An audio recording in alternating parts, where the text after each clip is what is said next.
I'm happy to be here. And a long time ago, I made a decision that I was not going to talk about equine nutrition, that I didn't begin with a discussion of forages and the importance of forages in the horse's diet. So, what I want to bring is a practical slant.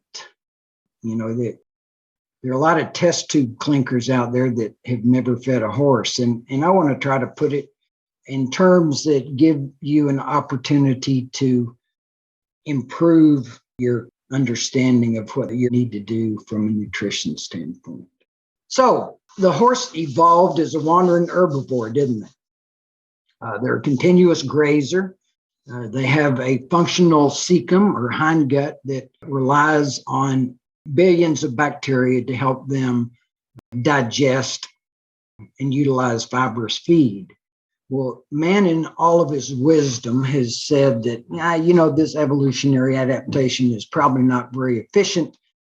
And we're going to put them in a 12 by 12 box stall and feed them breakfast and dinner like we eat. And in doing so, we've created a lot of the problems that we currently have with horses that are not exposed to adequate exercise and forage. And this is not only digestive, but also for skeletal development and so on. These horses need to be outside.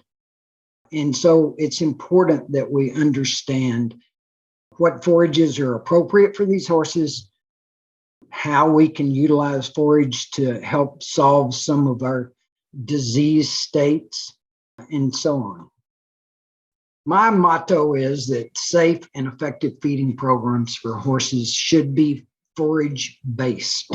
We hear a lot of information about the microbiome of the horse and so on, and everybody's understanding something we understood in 1975, that probably the most important thing to horse health from a nutrition standpoint is maintaining a functional cecum, because of the work that the bacteria do to help the horse digest feed, and also to synthesize B vitamins and utilize starch if they need to. So the forage-based diet is the healthiest diet that we can feed a horse. So my attitude is that the amount of hard feed or grain that we feed a horse should only be that amount fed necessary to meet deficiencies in the basal diet of forage. Now, there are some other ramifications that are practicality based, but if you keep in mind, start with forage and then add concentrate, which is backwards, isn't it, of how we usually think. We usually think about, we need to feed 8 pounds of feed or 7 pounds of feed, and it needs to be 50 parts per million copper and 150 parts per million zinc and da. And then we consider the hay that we feed or the pasture intake to be gravy.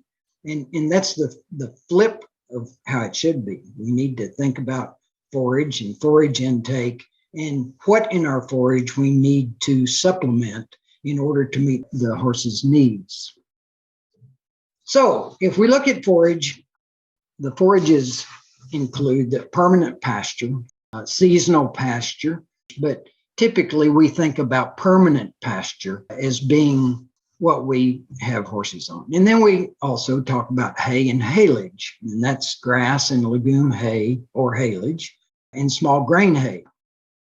So one of the questions I get asked a lot, and one of the things that makes people maybe feed horses backwards, is how much forage can a horse eat? How much pasture can it eat? How much hay are they capable of eating? There are a lot of different factors that affect forage intake. So the question is now, since I'm so enamored with forage, is can we meet the energy needs of the horse with forage alone? And that's one of the big questions that people have. Yes, we can. If they can eat 2.5% of their body weight in forage dry matter, either pasture or hay, then we should be able to meet the requirements for many horses for energy at least.